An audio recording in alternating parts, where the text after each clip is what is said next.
tied up in the PBA Governors Cup Finals as the TNT Tropang Giga answer back with a Game 2 victory over Barangay Ginebra. Joining us to talk about last night's game while looking ahead to Game 3 is basketball analyst and my good friend, Isaac Go. Welcome back to the game. Yeah, he's a good friend of mine too, I guess. All right, Wow, I guess. let's talk about this finals. Game 2 going to TNT. Of course, Ginebra getting opening game in Game 1. How did TNT even up this series? What adjustments did you see from that side of the basketball court, Isaac? And you saw that in Game 1 that people were like wondering what happened in Game 1 from talk and text, but they came back roaring Game 2 in spite of losing Justin Chua, and we hope he gets well soon. Yeah. Poy Aram picking up 3 fouls within the first 3 minutes of the game. And maybe it was that small lineup going more to Glenn Cobuntin, Calvin Oftana, RHG on the 5. Game 1, they used it a bit, but probably wasn't used to it. In Game 2, they seemed much more comfortable. Isn't this a necessary thing for TNT to use? Because let's be fair, no Justin Chua, only one big man in Poy Aram. That's part of the rotation. So aren't they default small ball? Yes and no, because even without Kelly Williams, because Poy Aram is also coming back from an injury. And in Game 1, Poy played 13 minutes. Game 2, in spite picking up 3 fouls within the first part of the game, he still managed to scramble 19 minutes. Yeah. So how will that change now if Poy doesn't get into foul trouble? Does Stock and Tex opt to go double big with RHJ and Poy? Yeah. Or do they still go small with RHJ at the 5? Now, it's a little bit tough. I mean, going up against TNT in the semifinals. Okay lang yan, okay lang I yan. know, right? I know. We love the support. And by the way, Pao, now we can talk about it. But, you know, Isaac, when this TNT lineup, when they play that small ball, Cobuntin and Oftana very crucial in the way they defend the bigs. They can defend smalls, but Oftana offensively can post up the smaller guards of Ginebra, but can also, you know, attack the bigs of the other team. Calvin Oftana is one of those players who played big in high school and even in college, but made the seamless transition to the 3 in the pros. And Glenn Cobuntin is someone who only played, again, limited minutes in Game 1, maybe about 6 or 7. Then all of a sudden, Game 2, given 33 big minutes. And the stat sheet may not see like minimal impact, but he does more than what it shows. You know, you take a look at what happened here for Barangay Ginebra, and you're going to hope that this was just a bad shooting night for them. We just have to look at the numbers of a certain guy named Justin Brownlee, who all of a sudden only had 12 points. Probably the first time that it happened. I don't remember the last time he scored that low in the finals game, but obviously it was a disappointing performance for him. Was this just a case of a bad shooting night for Barangay Ginebra on a night when TNT were managing to get their shots to fall?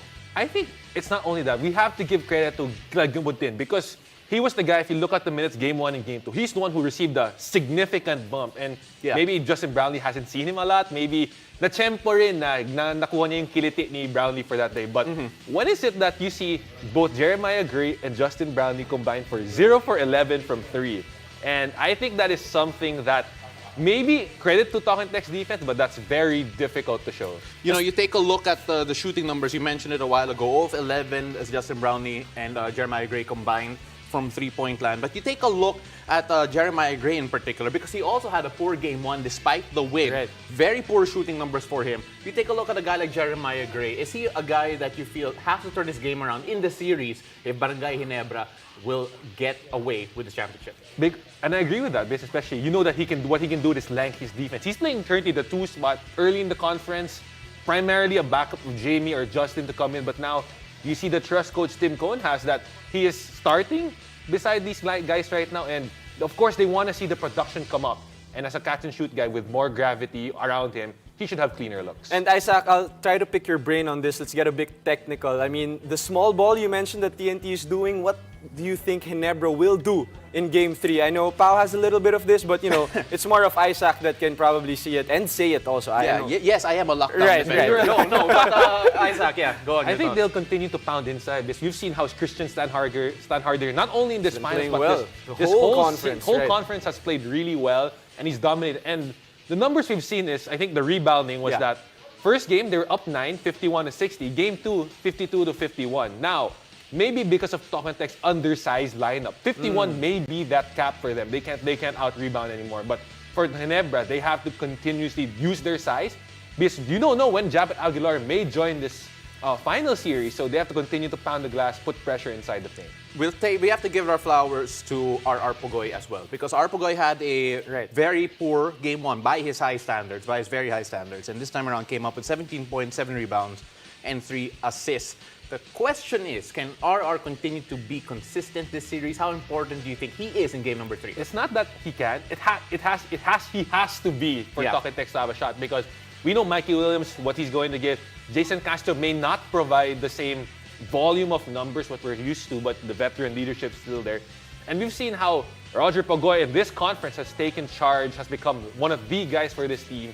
So he has to produce, and we've seen what he can do. Right. I think, RR Pugoy, when you talk about him, he's like the barometer for TNT, because, the guards, RHJ will get their numbers, defense will collapse them, and RR just has to hit his shots. But let's talk about the Ginebra. Talking about being the barometer, Justin Brownlee, 12 points on 3 out of 16 shooting. What should he do? And is he, the key for Ginebra just to go all the way again? I can see Bao wants to answer this so bad. No, let's just be fair, all right? Let's be fair here. And I think you can agree with me here, Isaac. If Justin Brownlee got even just his average in that game, they probably might have at least been within shouting distance or a possession away from a victory here. Of course, and we know what Justin Brownlee's do, especially once he gets going. And not only if he gets going, once he gets going, the crowd comes into it. So now, from a small puddle, now all of a sudden a roaring wave of that crowd. Yeah, you know what? It's going to be really interesting to see whether or not he can reach those numbers again. Of course, Game 3 of the best-of-7 series between Barangay Ginebra and the TNT Tropang Giga happens tomorrow, April 14, at the Smart Araneta Coliseum. You can catch that live on PBA Rush, Signal Channels 260 HD and 90 ST. Also available for free on Signal Play and Smart Live Stream.